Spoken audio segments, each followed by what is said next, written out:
Assalamualaikum. Waalaikumsalam. Boleh saya tahu nama awak? Nama saya Nur Farah Atira. Boleh panggil Farah lah. Okey, hai Farah. Farah sihat ke hari ni? Alhamdulillah, sihat je. Dah makan ke belum tu? Dah pagi tadi, dah breakfast dah. Dah. Okey, kalau macam tu baguslah. Sekarang ni still bertenaga ke nak teruskan sesi kita pada hari ni? Sebab ni tak ada buat apa pun, macam boleh lagi lah. Tak ada apa pun. Okey. Memandangkan hari ni hari cuti kan? Hmm, Okey Farah, sebelum saya mulakan sesi hari ni, saya nak memperkenalkan diri saya terlebih dahulu ya. Okey, nama saya Nur Aisyah Nabila binti Muhammad Azmi. Saya berumur 21 tahun dan saya merupakan pelajar jurusan Pendidikan Bimbingan dan Kaunseling dan saya hari ini adalah sebagai kaunselor Farah. Okey, jelas Farah? jelas. Okey Farah. Sebelum tu kan, orang kata kalau tak kenal maka tak cinta kan. So, saya nak berkenalan dengan Farah. Boleh tak Farah ceritakan serba sedikit tentang latar belakang diri Farah? Seperti latar belakang. Okey, silakan Farah. First, umur saya 21 tahun. Stay Mhm. dekat Terengganu. Dan masih Mhm. belajar degree dekat UUM juga, course Edu Counselling. Dan adik-beradik ada 6 dan saya anak terakhir, anak bongsu lah. Okey, bakal cikgu ni. InsyaAllah. Ya, amin. Okey, kan orang selalu kata kan, anak bongsu ni kan macam manja kan. Betul ke Farah? Farah manja ke? Tak adalah main sangat, biasa-biasa je. Kita dah besar-besar ni, dah biasa-biasa je. Ya, betul tu. Okey. Okey Farah, kita mulakan sesi pada hari ni eh. Boleh? Dah ready? Dah. Okey. Okey, sebelum tu saya nak tanya Farah, pernah tak Farah menghadiri sesi kaunseling? Mana-mana sesi kaunseling sebelum ni? Sebelum ni pernah jugalah ada yang daripada kaunselor yang profesional pun ada, tapi ada hari tu tahun lepas ada tolong senior. Diorang punya projek counselling, so tolong jadi klien diorang Mhm. lah. Pernah. Okey. So kiranya Farah ni macam ada pengalaman lah dalam sesi kaunseling ni. Okey, jadi kan saya nak tanya pendapat Farah lah. Ah, apa yang Farah boleh definisikan tentang kaunseling ni? Counselling ni dia lebih kepada macam seorang klien iaitu saya dengan dengan kaunselor berinteraksi membincangkan masalah macam tu. Okey, betul tu Farah. Okey, tapi saya nak tambah sedikit eh. Okey, proses kaunseling ni dia merupakan satu perhubungan di antara klien dengan kaunselor. Di mana kaunselor tu akan membantu klien untuk menolong klien menyelesaikan masalah. Tapi klien tersebut yang bertanggungjawab di atas setiap pilihan yang dibuat. Kaunselor hanya bertindak sebagai pembimbing sahaja. Farah faham eh? Faham? Okey. Okey, kalau macam tu saya nak bagi tahu bahawa sesi kaunseling ni selalunya akan diadakan minimum 5 kali ataupun depends pada persetujuan antara klien dengan kaunselor tu lah. Okey, setiap sesi dia akan berlangsung selama 30 minit hingga ke 1 jam bagi kaunseling individu lah. Okey Farah. Jadi dalam sesi kaunseling ni dia terdapat beberapa etika kerahsiaan. Okey. Antaranya ialah segala apa yang diceritakan di dalam sesi kaunseling ni tidak boleh diceritakan kepada mana-mana pihak. Okey. Jika apa yang dibincangkan di dalam sesi kaunseling ni boleh memudaratkan diri Farah ataupun orang-orang di sekeliling Farah, maka saya berhak untuk membawa perkara tersebut kepada pihak yang berkuasa. Okey, Farah jelas eh? Jelas? Okey. Alright, bagus. Okey, bagi matlamat sesi kaunseling pula kan. Okey, matlamat utama dia adalah first kali kaunselor akan cuba membantu dan mendengarkan segala masalah yang diceritakan oleh klien. Okey, jadi kan saya haraplah Farah dapat beri kerjasama dengan saya sepanjang sesi berlangsung ya. InsyaAllah. Okey. Okey, sebelum tu kan, saya nak tanya Farah. Kan Farah ada pengalaman kan dalam sesi kaunseling ni. So, as a client, apa peranan yang harus klien tu buat semasa dalam sesi kaunseling? Peranan klien setahu saya lah yang daripada dulu Ha. yang saya join, peranan Mhm. klien ni dia lebihkan kepada kita klien ni cerita benda yang sebenar saja kepada kaunselor. Jangan macam kita tokok tambahkan apa-apa perkara. Macam tu ke? Ya, betul tu Farah. Nampak Farah dah betul-betul faham lah tentang sesi kaunseling ni. Okey, bagi peranan kaunselor pula, saya ni akan cuba sedaya upaya untuk membantu klien dan mendengarkan segala masalah yang diceritakan oleh klien. Okey Farah? Okay. Okey, baiklah. Okey, kita mulakan sesi kita pada hari ini ya. Jadi Farah, Farah ada apa-apa tak yang hendak dikongsikan bersama saya? Isu hari ni saya nak cerita Aha. pasal perhubungan kawan lah dengan kawan sebab Farah ni, Mhm. Farah ada 3 orang kawan baik termasuk Farah lah. Lepas tu Hmm. salah seorang daripada kawan Farah ni, Farah tak tahu kenapa dengan dia, dia macam nak jauhkan diri daripada Farah dengan seorang lagi. So kita orang macam tak tahu apa apa kita orang dah buat dekat dia sampai kan dia orang macam kita orang ajak lepak pun macam tak apalah aku busy, tak apalah aku busy. Tapi macam setiap kali tanya tu setiap kali busy. Macam tak make sense lah kan. Setiap kali ajak tu busy lah. Macam tu lah. Dia sedih. Oh, okey. Okey, sekarang ni kan apa yang saya dapat kena pastilah Farah ni sekarang ni tengah sedih lah ni sebab kawan Farah tu abaikan Farah. Betul tak? Betul. Okey, jadi saya nak tanya Farah, sejak bila lagi kawan Farah bertindak macam tu?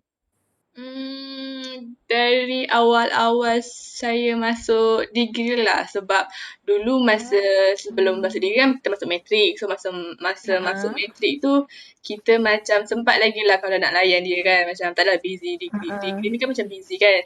So Farah dapat macam tangkap lah macam dia pun dah masuk degree. So maybe Mhm. masing-masing dah ada kawan baru. So macam maybe lah dia pun dah ada kawan baru. So macam Farah ni macam dia ketepikan ke. Macam tu lah tak tahulah macam mana. Start pada Oh, kiranya Farah mula renggang dengan kawan Farah ni sejak Farah masuk degree lah. Atas alasan masing-masing busy dan punya kawan-kawan sendiri, kawan-kawan baru macam tu. Okey, kan tadi Farah kata Farah ada 3 orang kawan kan? Adakah dia buat perkara yang sama, dia tak layan juga kawan yang seorang lagi tu ataupun dia tak layan Farah je? pada permulaan dia memang tak layan Farah aja. Farah tag siapa pun dia just macam balas pun nak tak nak aje. Tapi yang seorang lagi tu dia macam layan okey sikit. Tapi kebelakangan ni sekarang nampak macam dua-dua kita 2 orang pun dia dah macam tak tu sangat. Hmm. Jadi kan, bagi pendapat Farah lah kan, uh, apa penyebab situasi ni berlaku? Apa yang Farah rasa yang membuatkan kawan Farah ni tak nak layan Farah? Secara macam roughly lah yang Farah boleh terangkan. Apa yang Farah nampak berdasarkan perubahan dia ke, perubahan persekitaran ke, ataupun korang dah tak sekali ke? Maybe apa yang Farah nampak macam awal-awal degree tu kan kita macam busy. So ada Mhm. dia balas pun Farah macam Farah still balas tapi balas lambat. Biasalah kan kita student mesti kita macam Faham. busy tapi kita balas lah Mhm. juga. Maybe dia terasa yang tu lah kot sebab Farah jenis Ah. macam kalau orang text dengan Farah, Farah baca tapi Farah tak sempat nak balas. So maybe dia terasa Okey. maybe dia fikir macam oh Farah tak nak layan aku pun bawalah diri macam tu. Kiranya dia macam Farah ni baca teks tapi simpan dalam otak dululah, bukannya tak nak balas, cuma Hmm. lambat sikit lah. So daripada situ kawan Farah tu macam terasa jugalah dengan Farah ni. Okey, jadi Farah, Farah ada apa lakukan beberapa alternatif tak untuk selesaikan isu ni? Apa yang Farah buat? Sebab kan sekarang kan macam semua kan belajar online je kan. So macam Ha. semua ada dekat rumah. Sebab Farah tahu semua ada dekat rumah Hmm. lah. Lepas tu hari tu Farah ajak keluar sebelum kita puasa tu kan Farah ajak dia buka sama-sama dekat restoran Hmm. mana-mana kan. Tu pun dia kata dia busy. Lepas tu lah alternatif Farah nak buat. Lepas tu dia kata busy. Lepas tu ada sekali lagi Farah macam cubalah nak nak rapatkan balik hubungan tu dengan Hmm. Farah ajak dia video call tapi dia macam reject, Hmm. asyik reject je, tapi itulah dia asyik reject je, tak tahulah kenapa. Oh, okey. Maknanya kat sini Farah dah cuba ajak dia untuk keluar apa semua tapi dia sendiri yang tolak, dia tak nak ikut. Okey, jadi saya nampaklah Farah ni dah cuba untuk apa, baikkan hubungan korang balik tapi dia tu yang macam menolak kan. Tu Jadi kita pun tak tahulah apa sebabnya kan. Okey, jadi kan Farah, saya nak tanyalah, kiranya sebelum-sebelum ni kan, apa yang Farah pasti tentang kawan Farah ni, dia ni seorang yang macam mana? Adakah seorang yang macam jenis pendiam ke? Lepas tu macam jenis happy go lucky ke?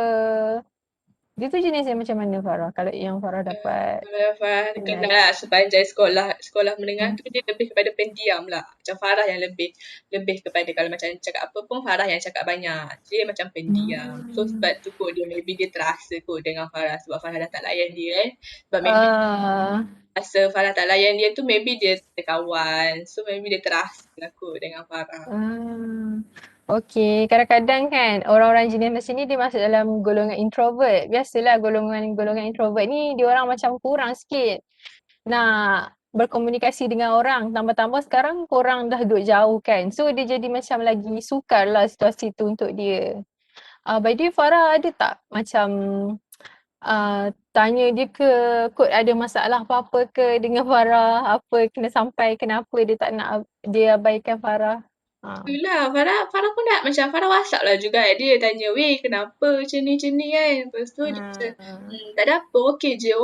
Setiap kali Farah tanya dia kata okey je. Tapi tindakan dia tu tak seperti apa yang dia cakap. Faham tak? Farah pun macam, takkanlah kita nak orang kan. Ah. So Farah macam, oh kalau Farah okey, apalah. Lepas tu next month Farah tanya lagi, okey ke tak? Lepas tu dia okey. Farah macam, apalah kita pun segan lah nak tanya banyak kali dah orang tak nak layan kita kan. Macam tu lah. Faham. Kiranya cara dia tu macam dia cakap okey tapi sebenarnya tak Hmm. okey. Faham. Jadi kat sini Farah rasa macam sedih lah kenapa dia buat macam tu kan. Sebab Farah sendiri pun tak tahu salah Farah kat mana kan. Bagi Farah situasi macam reply chat lambat tu macam biasalah sebab kan kita kan busy sama kan. For sure dia pun busy sebab dia pun student kan. Jadi macam masa untuk korang macam nak chat tu dia jadi agak terhad lah. Tu. Okay, jadi kan Farah rasa kan untuk masa yang akan datang lah, apa yang Farah akan buat lagi untuk membaikkan hubungan Farah? Ataupun Farah akan teruskan berdiam diri ke macam mana? Ada yang Farah tengah fikir dengan kawan seorang lagi tu. Aha. Farah fikir macam nak pergi rumah dia lah. Macam tanya Mhm. khabar. Sebab family dia pun macam rapat jugalah dengan Farah dulu. So maybe kita orang rancang nak pergi ke rumah dia. Nak tanya khabar. Lepas tu tanya kenapa macam ni. Tapi kita orang fikir macam kalau kita orang pergi macam dia layan ke tak. Kan kalau tak layan kan macam awkward pula kalau kita pergi rumah dia ni tak layan kita kan. Tapi itulah lah Ah. tu yang Farah pernah fikir buat masa sekarang tapi tak buat lagi. Kiranya macam Farah berbelah bahagilah ni. Sama ada nak kena Hmm. pergi ke tak rumah dia sebab takut dia tak layan juga kan. Okey, jadilah bagi pendapat saya lah kat sini. Apa yang Farah fikir tu sebenarnya alternatif yang sangat baik untuk rapatkan hubungan dengan dia. Okey, kira macam Farah buat dulu apa-apa yang tindakan ataupun respon dia selepas tu yang Farah akan tengok sendiri. Sebab kita tak cuba, kita tak tahu macam mana. Lagipun kalau Farah terus berdiam diri, hal ni akan membuatkan Farah rasa sedih dan terfikir kenapa dia macam ni, dia macam ni. Lagi kita tak tahu jawapan tu, lagi tu kita duk rasa macam tak senang hati lah sebab kawan rapat kita kan. Siapa je yang tak sedih bila best friend dia tiba-tiba menjauh kan? Betul. Okay. Jadi kat sini saya nampak lah Farah dah try cuba nak cari alternatif yang terbaik untuk selesaikan isu ni. So, apa yang boleh saya katakan, Farah teruskan dengan rancangan Farah tapi terpulanglah pada diri Farah. Sebab semua keputusan yang Farah buat tu atas tanggungjawab Farah sendiri. Sebab alternatif tu datangnya daripada Farah sendiri. Dia ikut keselesaan Farah sama ada Farah nak baikkan hubungan dengan dia balik ataupun sebaliknya. Okey Farah, andai katalah macam suatu hari nantilah bila pada masa depan ke apa kan, dia still buat perangai yang sama. Dia tak layan apa semua. Adakah Farah akan simpan apa-apa perasaan kat dia macam perasaan marah ke, dendam ke? Ah. Marah tu tak ada lah, tapi kita lebihkan Mm. dia macam tak kisah. Kalau dia pun macam dia tak nak layan, kita pun macam Ah. tak kisahlah, ikut dia lah, dia nak buat apa life dia kan. Tak Ah. kita tak boleh nak paksa orang untuk kawan dengan kita, dah dia macam dia tak nak kawan kita, kita ada kawan lain, so kita kawan je lah dengan orang lain. Macam tu lah. Kiranya macam tu lah. Kiranya Farah takkan menyimpan apa-apa perasaan marah ke apa lah. Tu kiranya macam bagus lah. Farah kena keep positif lah untuk setiap apa yang Farah lakukan. Okay? Kita tak boleh nak teruskan macam berdendam sebab tak elok juga kan. Betul. Okey Farah, jadi kan ada apa-apa lagi tak yang Farah nak kongsikan dengan saya? Setakat ni tak ada. Okey, kiranya macam pasal hari ni Farah akan kemukakan tentang isu kawan baik Farah tu lah yang abaikan Farah. Betul? Okey Farah, Farah rasa kan sepanjang kita berbincang ni Farah ada nampak tak jalan penyelesaian untuk settlekan masalah tu? Uh, Rasa Farah akan buat dulu kot yang perancangan Farah dengan kawan tu kot. Pergi ke rumah dia, tanya khabar macam-macam. Lepas tu maybe rapatkan balik hubungan tu. Tu yang cara yang Farah nampak boleh buat. Okey, sekarang ni saya dah nampak dah Farah punya alternatif tu. Saya dah nampak dah Farah dah mula, macam mana orang kata, nampak jalan penyelesaian untuk settlekan masalah ni. Sebab biasalah kadang-kadang benda-benda macam ni buat kita rasa tak selesa kan. Jadi apa salahnya kalau kita mencuba untuk rapatkan hubungan. Jadi at least macam kita dah cuba. Apa-apa nanti kita kira belakang. Dia Betul? punya kesan dia apa semualah. Okey Farah. Jadi kan Farah, memandangkan Farah dah macam orang kata istilahlah kaunseling lah, celak akal. Okey. Jadi saya rasakan disebabkan masa ni agak suntuk. So saya akan tamatkan sesi kita pada hari ini. Okay, jadi sebelum tu kan, ada tak apa-apa Farah ingin luahkan sepanjang sesi ni berlangsung, apa yang Farah rasa daripada sebelum mula sesi sehingga sekarang? First of all, Farah rasa macam lega lah sebab ada someone yang kita boleh luahkan masalah kita. Sebab kalau kita cerita kat orang lain, mana dia kisah kan. Sebab tu bukan masalah dia kan, masalah Farah kan. So macam dah jumpa kaunselor ni, dia dah macam lebih lega. Lepas tu Farah dapat tahu yang tindakan Farah ni memang betul. Sebab seperti yang kaunselor cakap macam betul, tapi kena improvekan lagi lah kot cara Farah. Ya. Okay, bagus Farah. Kita harus berfikiran positif dalam setiap masa. Kita tak boleh nak terlalu negatif kan. Kadang-kadang kita tak ada kat tempat seseorang tu, kita tak tahu apa yang dia rasa. And kadang-kadang kita ni perlu mengalah untuk orang yang kita sayang. Macam tu. Okay. Okay Farah, sebelum saya tamatkan sesi hari inilah. Jadi saya nak conclude sikit lah tentang sesi kita pada hari ini. Okay. Jadi sesi kita pada hari ini adalah mengenai isu di mana Farah rasa sedih kerana kawan Farah abaikan Farah. Okay, dan kita dapat lihatlah masalah-masalah yang berlaku sebab apa tersebut kan. Okey, jadi hari ni juga Farah dapat jumpa jalan penyelesaian untuk selesaikan masalah tu.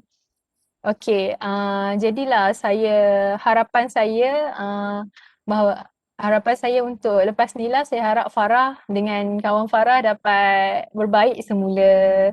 Dan saya harap sesi kaunseling kali ni dapat memberi manfaat kepada diri Farah. Okey, Farah ada apa-apa soalan tak yang nak tanya lagi sebelum saya tamatkan sesi kita pada hari ini? Setakat ni tak ada lagi. Okey. Okey, sebelum saya tamatkan sesi kita pada hari ini, jadi suka saya ingatkan bahawa segala apa yang diceritakan di dalam sesi ini tidak akan diceritakan kepada mana-mana pihak. Akan tetapi jika perkara itu memudaratkan mana-mana pihak, jadi saya berhak untuk mengemukakan perkara tersebut kepada pihak yang berkuasa. Jelas Farah? Jelas. Okey, okey. Jadi saya tangguh dulu sesi kita pada hari ini kepada minggu hadapan. Okey Farah? Nanti Okey, apa-apa kita akan kontak melalui WhatsApp ya. boleh. Okey. Terima kasih. Sama-sama.